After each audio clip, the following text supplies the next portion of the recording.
Hi Revanth. Hello. So ఈ week market లో చాలా అప్డేట్స్ ఉన్నాయి కదా. సో చాలా యాక్టివిటీస్ ఎట్ ఏ టైం జరిగిపోయాయి. సో ట్రంప్ చైనా వెళ్ళారు. సో దానికి రిలేటెడ్ గా మాట్లాడాలి. అండ్ గోల్డ్ పైన టాక్సేషన్ పెరుగుతోంది, ఫ్యూయల్ పైన ప్రైజింగ్ పెరిగింది. అండ్ మనకి ఎఫ్ఐఎస్ కి టాక్సేషన్ తగ్గుతోంది అంటున్నారు. So all at a time in single week లో జరిగిపోయింది.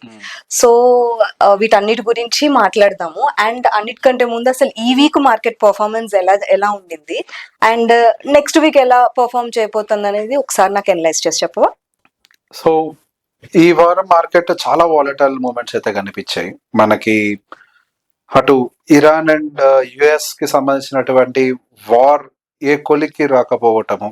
సో ఇదంతా మార్కెట్ లో ఈ వారంలో చాలా వాలటాలిటీ. నిన్న కొంతవరకు మార్కెట్ చాలా పాజిటివ్ గా రియాక్ట్ అవుతుంది. దాదాపుగా 300 నుంచి 400 పాయింట్ల వరకు కూడా నిఫ్టీ మంచి మూమెంటం అయితే ఇచ్చింది. మేబీ దానికి గల కారణం ఇందాక మీరు అన్నట్టుగా ఎఫ్ఐఐస్ కి సంబంధించినటువంటి ట్యాక్సెస్ ని తగ్గిస్తాము అనే ఒక ఆలోచన, అది కన్ఫర్మేషన్ ఏం లేదు, ఆ ఆలోచన కూడా ఉండడంతో నిన్న కొంత పాజిటివిటీ అయితే మార్కెట్ లో కనిపించింది. సో బేసిక్ గా ఆ పాజిటివ్ ర్యాలీ అనేది వాళ్ళు సర్వైవ్ కాలేకపోయింది. సో బేసిక్ గా మనకి ఇక్కడ ఎట్లుంటుంది అంటే మార్కెట్ లో head of weekend profit booking అనేది చేస్తారు.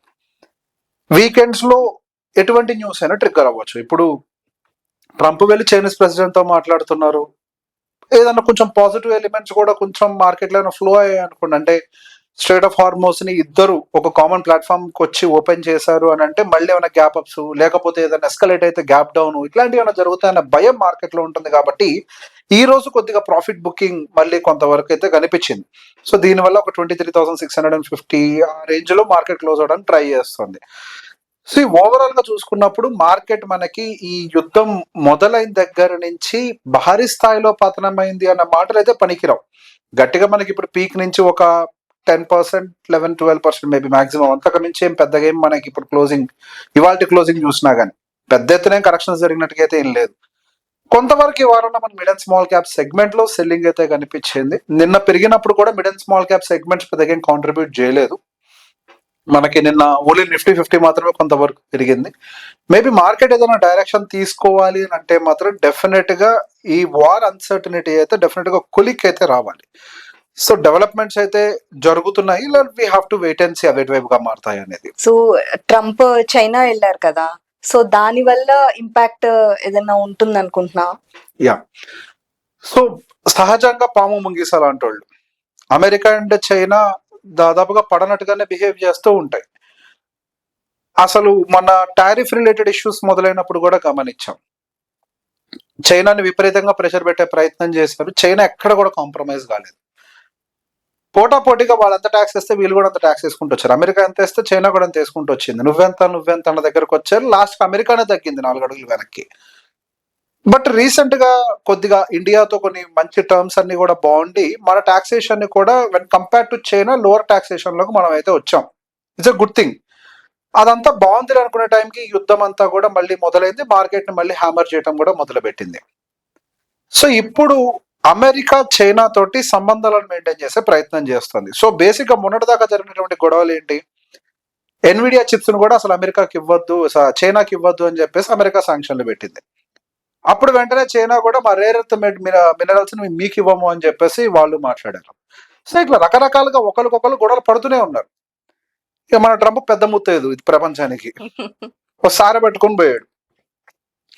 ఏవైతే ఎన్విడియా చిప్స్ మీద మొన్నటిదాకా శాంక్షన్ పెట్టాడో ఆ శాంక్షన్ ఎత్తేస్తామని ఇక్కడ నుంచి కొంతమంది సీఈఓలను తీసుకెళ్లి అక్కడ కూర్చోబెట్టి ఒకరికొకరు పెళ్లి చూపులు పెట్టినట్టు పెట్టి ఒక మంచి బిజినెస్ రిలేషన్స్ ని ఏర్పాటు చేసే ప్రయత్నం చేశాడు. సరే ఇది మంచిదా చెడ్డదా అని అంటే ఇక్కడ నేను చూసేది పొలిటికల్ యాంగిల్. ఇప్పుడు ఇరాన్ మాట వినాలి అని అంటే చైనా ఒక మాట చెప్పాల్సిందే. చైనా ఏం చెప్తే కొద్ది గొప్ప ఇరాన్ ఆ మాట వింటది. చైనాకి మిలిటరీ పవర్, ఇరాన్ కి మిలిటరీ పవర్ అంతా కూడా కొద్దిగా చైనానే సప్లై చేస్తుంది. సో ఇప్పుడు నేను చూస్తున్న దాని ప్రకారం ట్రంప్ వెళ్ళి చైనా ప్రెసిడెంట్ ని కలవడానికి గల కారణం ఈ వ్యాపార నేపథ్యం కంటే కూడా ఇప్పుడు జరుగుతున్నటువంటి ఈ జియో పొలిటికల్ అన్సర్టనిటీస్ ని స్టెబిలైజ్ చేయాలి. ఇరాన్ ఎవరి మాట వినట్లేదు. చైనా అట్లీస్ట్ వాళ్ళకి ఈ యుద్ధ సామాగ్రి సప్లైనన్నా ఆపాలి అన్న ఉద్దేశంలో ఆయన వెళ్ళుంటాడని నేను అనుకుంటున్నా. బిజినెస్ పాయింట్ ఆఫ్ వ్యూలో వెళ్ళి ఉంటాడు అనేది అయితే నేను అనుకోవట్లేదు. ఓకే. సో బేసిక్ గా మొన్న అనౌన్స్మెంట్స్ కూడా అవే చూసాం, మాటల్లో కూడా వాళ్ళిద్దరు మాటలు మెయిన్ గా. మీరు చైనాకు చెప్పారు మీరు ఇరాన్ కి సప్లై చేయొద్దు అని అంటే, at the same time America కూడా ఇరాన్ మీద ఎటువంటి దాడులు చేయొద్దు, మన ఇద్దరం కూడా ఒక కామన్ మాట మీద స్ట్రైట్ ఆఫ్ హార్మోస్ ను ఓపెన్ చేయడం కోసం కృషి చేద్దాము అని. మిగతా వాణిజ్య ఒప్పందాలు ఇవన్నీ తీసి పక్కకు పెడితే ప్రధానమైన ఫోకస్ వీళ్ళది ఇది. అండ్ చాలా సంవత్సరాల తర్వాత 10 ఏళ్ల తర్వాత ఒక ప్రెసిడెంట్ అక్కడికి వచ్చారు. అండ్ సెప్టెంబర్ లో కూడా చైనీస్ ప్రెసిడెంట్ మళ్ళీ అమెరికా వెళ్తానని చెప్తున్నారు. సో ఒక రకంగా ఇదంతా చూస్తున్నప్పుడు ఎస్, యుద్ధం ఆపడం కోసం కలిసినటువంటి రిలేషన్ అయినప్పటికీ, as there is also saying in politics and business there are no permanent enemies. అక్కడ ఉండి ట్రేడ్ డీల్స్ ఇవి మాత్రమే ఉంటాయి, డీల్స్ మాత్రమే ఉంటాయి, పర్మనెంట్ ఎనిమీస్ అనే వాళ్ళు ఉండరు. కానీ ట్రంప్ ఆయన మాట మీద నిలబడతాడని పెద్ద ప్రశ్న. ఆయనకు ఆ హ్యాబిట్ లేదు, ఆయన మాటలు నమ్మే పరిస్థితులు ఎవరు లేరు. బట్ యుద్ధం ఆపడానికైతే ఒక మెట్టుగా చాలా మెట్లు దిగినట్టే. ఆయన చైనాకి వెళ్ళారు అంటే చాలా మెట్లు దిగినట్టే. బట్ వాళ్ళ మధ్యలో కనుక వాణిజ్య ఒప్పందాలు బలపడ్డాయి అని అంటే వాళ్ళకి టారిఫ్లు కూడా పడిపోతాయి. అప్పుడు చైనా +1 అనే నేషన్ నినాదాలు ఏవైతే ప్రపంచవ్యాప్తంగా సాగుతున్నాయో అదంతా మనకు బలంగా ఉంటది అని అనుకుంది, బలహీనంగా మారిపోయే అవకాశం ఉంటది అది కొంతవరకు. బట్ ట్రంప్ మాటల మీద పెద్దగా నమ్మకం పెట్టుకోవడం అవసరం లేదు కాబట్టి నాకు అది ధైర్యం. ఓకే. ఇండియాకి అంత తారాస్థాయిలో డ్యామేజ్ జరుగుతుందని నేను అనుకోవట్లేదు. ఓకే. సో మరి క్రూడ్ ఆయిల్ ప్రైజెస్ కూడా పెరిగినాయి కదా. అవును. సో దాని వల్ల మనకి కూడా ఫ్యూయల్ ప్రైజెస్ పెరిగినాయి. Yeah. $3+ Yes. Petrol and diesel పైన పెరిగినాయి. Yes. సో మరి దాని గురించి ఏమంటావు? సో బేసిక్ ఇక్కడ క్రూడ్ ఆయిల్ ప్రైసెస్ పెరుగుతాయి అనేది యాంటిసిపేటెడ్. ఓకే. ప్రపంచ వ్యాప్తంగా క్రూడ్ ఆయిల్ ప్రైసెస్ అన్ని కూడా $60 దగ్గర నుంచి $100-110 పర్ బ్యారెల్ రేట్ గా పెరిగినప్పుడు సహజంగానే ప్రతి ప్రభుత్వం కూడా దాని యొక్క ధరల్ని ప్రజల మీదకి భారం మోపడానికి ప్రయత్నం చేస్తూ ఉంటాయి. ప్రభుత్వం ఎక్కువ కాలం భరించలేదు, ఆయిల్ మార్కెటింగ్ కంపెనీస్ కూడా ఎక్కువ కాలం భరించలేవు. మొన్నటి వరకు ఎలక్షన్స్ ఉన్నాయి కాబట్టి వాళ్ళు కూడా ఎటువంటి సౌండ్ చేయలేదు, సైలెంట్ గా ఉన్నారు. ఎలక్షన్స్ కంప్లీట్ అయిపోయినాయి, వాళ్ళకి కావాల్సిన రిజల్ట్స్ కూడా వచ్చేసాయి. అప్పుడే ఈ స్పెక్యులేషన్ వచ్చింది ఎలక్షన్స్ అయిపోయిన వెంటనే క్రూడ్ ఆయిల్ యొక్క ప్రైసెస్ పెంచుతారు అని. అప్పుడు వెంటనే గవర్నమెంట్ నుంచి లేదు లేదు మాకు అట్లాంటి ఉద్దేశాలు ఏం లేవు అంటే, ఎలక్షన్స్ కదా మాటలు చెప్పారు. సరే, వాళ్ళు పెంచడం తప్పు అనేది కాదు, క్రూడ్ ఆయిల్ ప్రైసులు ఆ స్థాయిలో పెరుగుతూ ఉంటే ఆయిల్ మార్కెటింగ్ కంపెనీస్ మీద కూడా చాలా భారం పడుతుంది, ప్రభుత్వం మీద కూడా విపరీతమైన భారం పడుతుంది. అది ప్రజల మీదకి ట్రాన్స్ఫర్ చేయకపోతే గనక ఫిజికల్ డిఫిషియట్ అనేది బాగా దెబ్బతింటది, అప్పుడు భారం పెరుగుతుంది ప్రభుత్వం మీద. సో కొంత భారాన్ని ప్రజల మీదకి ట్రాన్స్ఫర్ చేయటము అనేది ప్రపంచవ్యాప్తంగా acceptable procedure. They did it. 3 రూపాయల చొప్పున పెంచారు. ఇక్కడ పెట్రోల్ ధరలు డీజిల్ ధరలు పెంచడం ఒకటే సమస్య కాదు, మనకి ఇన్ఫ్లేషన్ అనేది భారీగా పెరుగుతుంది. మొన్న వచ్చినటువంటి అమెరికన్ ఇన్ఫ్లేషన్ కూడా పెరిగింది. వెంటనే ట్రంప్ బయటకు వచ్చి ఒక్కసారి యుద్ధం ఆపేమంటే మొత్తం సద్దు మణిగిపోద్దని చెప్పేసి అన్నాడు. అదంత ఈజీ ఏం కాదు, it will take time, it will take its own course of time. At the same time మొన్న పెద్ద పెద్ద ఇండస్ట్రియలిస్టులు కూడా మనకి క్లియర్ గా చెప్తున్నారు, అంటే మనకి మ్యూచువల్ ఫండ్ ఏఎంసీ చైర్మన్ వీళ్ళందరూ కూడా చెప్తున్నారు, అసలు డ్యామేజ్ రానున్న రోజుల్లో చూస్తామేమో. ఒకవేళ మనకి ఈ క్రూడ్ ఆయిల్ ప్రైసెస్ కనుక కంట్రోల్లోకి రాకపోతే పెద్ద స్థాయిలో మనం దెబ్బతినే అవకాశాలు ఉన్నాయి, మనం ఇప్పుడు దాకా చూసింది తక్కువ, ఇక చూడబోయేది ఎక్కువ అని చెప్పేసి అన్నారు. సో మనకి నిన్న నైట్ మొన్న వచ్చినటువంటి హోల్సేల్ ఇన్ఫ్లేషన్ డేటాను కూడా గమనిస్తే అది గతంలో మనకి 3.8% గా ఉంటే ఇప్పుడు 8.5% గా ఉంది. పెరుగుద్ది అనేది ఎస్టిమేషన్ ఉంది. 3.8 నుంచి 4.5కి వస్తుందని అనుకున్నారు, బట్ అది 8 దాటేసింది. సో హోల్సేల్ ఇన్ఫ్లేషన్ ఏం ఇండికేట్ చేస్తుంది అని అంటే, రానున్న రోజుల్లో ఓవరాల్ ఇన్ఫ్లేషన్ కూడా బాగా పెరుగుతుంది అని. సో ఇన్ఫ్లేషన్ పెరగటం వల్ల వడ్డీ రేట్లు మళ్ళీ పెరిగే అవకాశాలు ఉండొచ్చు. ఇది మళ్ళీ ఎకానమీ మీద కొంత భారాన్ని మోపే అవకాశం కూడా ఉండొచ్చు. సో ఇమీడియట్ గా సాధ్యమైనంత త్వరగా యుద్ధం అనేది ఒక కొలిక్కి వచ్చి క్రూడ్ ఆయిల్ ప్రైస్ కంట్రోల్లోకి వస్తే మళ్ళీ పెంచిన $3 కూడా తగ్గించవచ్చు. కానీ ఇప్పుడు ఆ యుద్ధం ఎప్పుడు కొలిక్కి వస్తుందనే చూడాలి. సో ఇప్పుడు ట్రంప్ అక్కడికి వెళ్ళి చైనా ప్రెసిడెంట్ ని కలిశాడు అన్న దాని వల్ల మన భారతదేశానికి ఏం నష్టం జరుగుద్ది అన్న దానికంటే క్రూడ్ ఆయిల్ ప్రైస్ తగ్గకపోతే నష్టం ఎక్కువ. వాళ్ళిద్దరూ వాణిజ్య ఒప్పందం చేసుకుని మన పెద్దగా నష్టం జరగకపోవచ్చు, తక్కువ జరుగుద్ది. బట్ ఇట్లా క్రూడ్ ఆయిల్ ప్రైస్ ఎక్కువ ఉంటే ఎక్కువ నష్టం జరిగే అవకాశం ఉంటది. ఓకే. సో బేసిక్ ఇది ఎవరి చేతుల్లో లేనిది, we have to take hit. అందుకే మొన్న నరేంద్ర మోడీ గారు హైదరాబాద్ వచ్చినప్పుడు కూడా మాట చెప్పారు, సాధ్యమైనంత వరకు వర్క్ ఫ్రమ్ హోమ్ చేయండి, తిరగడం తగ్గించండి అని చెప్పేసి ఆయన క్యాన్వే సైజ్ తగ్గించారు. చంద్రబాబు నాయుడు గారు క్యాన్వే సైజ్ కూడా తగ్గించుకున్నారు. ఇట్లా మినిస్టర్లు అందరూ కూడా అందరూ తగ్గించుకోమని చెప్తున్నారు. ఎందుకనంటే క్రూడ్ ఆయిల్ ఎక్స్చేంజ్ ఏది మన డాలర్స్ లో చేస్తూ ఉంటాం, దానివల్ల రూపీ మరింతగా బలహీనపడుతుంది. ఈ రూపీ బలహీనపడటం భారతదేశానికి మంచిది కాదు. Okay. So girls favourite topic gold. So మరి గోల్డ్ పైన ట్యాక్స్ పెరుగుతుంది కదా. సో మరి ఇది పెద్ద కాంట్రవర్సీ థియరీ. సో బేసిక్ గా గోల్డ్ మీద ఆల్ ఆఫ్ ద సడన్ ఏంటి ఒక 10-11% పెంచేసినట్టున్నారు. మనకు గుర్తుంటే 2024లోనే ఎప్పుడో ఇక్కడి నుంచే ఇదే స్థాయిలో ఉండేది, దాన్ని తగ్గించారు. అప్పుడు కరెక్ట్ గా సోవరెన్ గోల్డ్ బాండ్స్ మెచ్యూరిటీకి వచ్చాయి. ఆ స్థాయిలో ట్యాక్స్ ఉంటే ఎక్కువ డబ్బులు పే చేయాల్సి వస్తుందని ఏమో నాకు తెలియదులే గానీ, నేను ఎవరిని నిందించట్లేదు, నా వ్యూ చెప్తున్నాను. వాళ్ళు ఆల్ ఆఫ్ ద సడన్ 10% తగ్గించారు, సోవరెన్ బాండ్స్ అన్ని మెచ్యూర్ అయినాయి, పే ఆఫ్ చేశారు. మళ్ళీ ఇప్పుడు పెంచారు. సో దానికి అగైన్ 2 థియరీలు.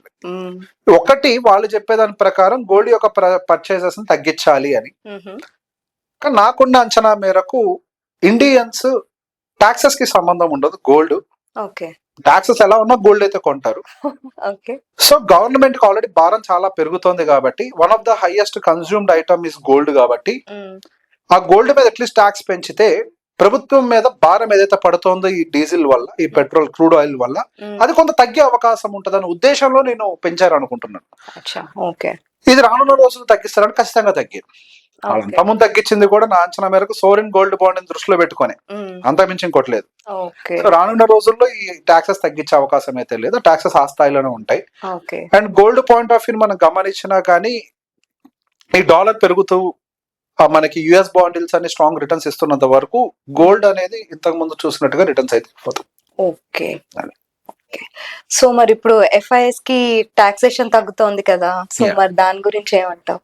సో మార్కెట్ గత కొంతకాలంగా ఎఫ్ఐఎస్ యొక్క సెల్లింగ్ తోటి బాగా ఇబ్బందులు పడుతుంది. కొన్ని వేల కోట్ల రూపాయల సెల్లింగ్ చేశారు, 1,00,000 కోట్ల రూపాయల సెల్లింగ్ చేసిన నెలలు ఉన్నాయి గత 2-3 నెలల్లో. 70,000 కోట్లు, 80,000 కోట్లు విపరీతమైన సెల్లింగ్. అసలు భారతదేశంలో ఈ పెట్టుబడులు పెట్టడమే వేస్ట్ అన్న స్థాయిలోకి తీసుకొచ్చారు. దానికి గల కారణాలు ఎన్నో ఉన్నాయి. ఒకటి, ఇండియన్ మార్కెట్ ఎక్స్పెన్సివ్ గా ఉండేది అనేది ఒకప్పుడు, ఇప్పుడైతే ఎక్స్పెన్సివ్ కాదు ఇండియన్ మార్కెట్. ఇంకొకటి, రూపీ బాగా బలహీనపడుతోంది. దానికి తోటి క్రూడ్ ఆయిల్ ప్రైస్ మరింతగా పెరగడం తోటి మనం ఇంకా ఎక్కువగా డాలర్ పర్చేస్ చేసి రూపీని సెల్ చేస్తున్నాం, దాంతో రూపీ ఇంకా బలహీనపడుతుంది. సో వాళ్ళు ఇక్కడ ఇన్వెస్ట్మెంట్స్ పెట్టడం వల్ల ఇప్పుడు వాళ్ళకి పెద్దగా ప్రయోజనం లేదు అన్న ఫీలింగ్ అయితే కలుగుతుంది. అట్ ద సేమ్ టైం టాక్సేషన్స్, ఒకప్పుడు 5% టాక్సేషన్ ఉండేది బేసిక్ గా, ఇప్పుడు ఏదైతే స్పెక్యులేషన్ అది మరి 100% జరుగుతుందో మనకు తెలియదు, వాళ్ళకి 0 టాక్సేషన్ తీసుకొస్తారని. ఒకవేళ అదే తీసుకొచ్చారంటే కొద్దిగా పాజిటివ్ ఎలిమెంట్స్ వచ్చే అవకాశాలు ఉంటాయి. ఇంతకు ముందు 5% ఉండేదాన్ని 20 చేశారు, 20 ఉండేదాన్ని మరి 0కి తెస్తారో, మరి మళ్ళీ అదే 5% తెస్తారో మనం చూడాలి. అది కూడా బాండ్ మార్కెట్ వరకే పరిమితం చేస్తున్నారు అనుకుంటే, ఈక్విటీ మార్కెట్స్ కాదు. బట్ స్టిల్ ఎఫ్ఐఎస్ యొక్క ఫ్లో బయటికి పోకుండా అట్లీస్ట్ ఆగినా కానీ ఈ రూపీ బలహీన పడతామని కొంత కంట్రోల్లోకి వస్తున్నది ఒక అంచనా. సో రూపీ బలహీన పడకుండా ఉంటే కొద్దిగా స్ట్రెంగ్తన్ అవటం మొదలు పెడుతుంది అని అంటే, గతంలో పోయినటువంటి ఎఫ్ఐఎస్ ఫ్లో కూడా మళ్ళీ తిరిగి మన భారతదేశంలోకి వస్తే మళ్ళీ రూపీ మరింతగా బలపడొచ్చు. ఇండియన్ మార్కెట్స్ అప్పుడు కొద్దిగా అప్రిషియేట్ అవడానికి అయితే అవకాశాలు ఉంటాయి. సో ఈ న్యూస్ కొద్దిగా పాజిటివ్ గానే మనకి ఎఫ్ఐఎస్ కనిపించి ఉంటుంది. నేను కొంతవరకు ఎఫ్ఐఎస్ అయితే నెట్ బయర్స్ గానే ఉన్నారు. సో రానున్న రోజుల్లో కనుక ఇది కన్ఫర్మేషన్ వచ్చింది అని అంటే మన బాండ్ మార్కెట్ స్ట్రాంగ్ అవుతాయి, రూపీ కూడా కొద్దిగా బలపడడానికి అయితే అవకాశాలు ఉంటాయి. ఓకే. సో మరి వీటన్నిటి వల్ల నెక్స్ట్ వీక్ మార్కెట్ పర్ఫార్మెన్స్ పైన ఏదైనా ఇంపాక్ట్ ఉంటది అనుకుంటున్నాను. సో మార్కెట్స్ కి సంబంధించి మనం గమనిస్తే యుద్ధం కొలికి వచ్చేదాకా మనం ఏది చెప్పలేం. యుద్ధం మీదనే మొత్తం ఫోకస్. ఇండియన్ ఎకానమీ మొత్తం కూడా, ఇండియన్ డైనమిక్స్ అన్ని కూడా ఈ యుద్ధం మార్చేస్తుంది.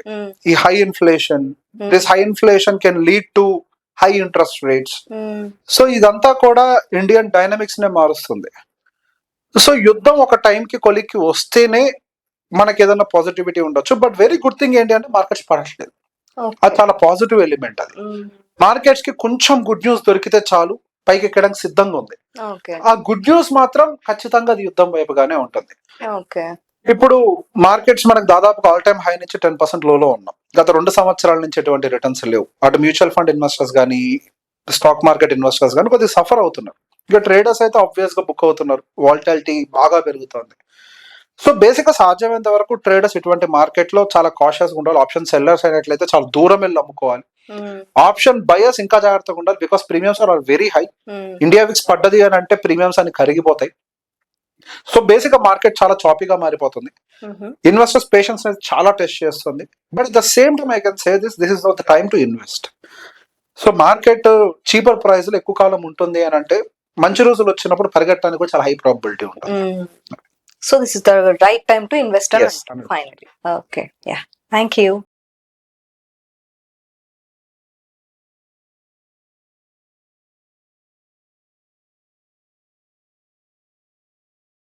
Thank you.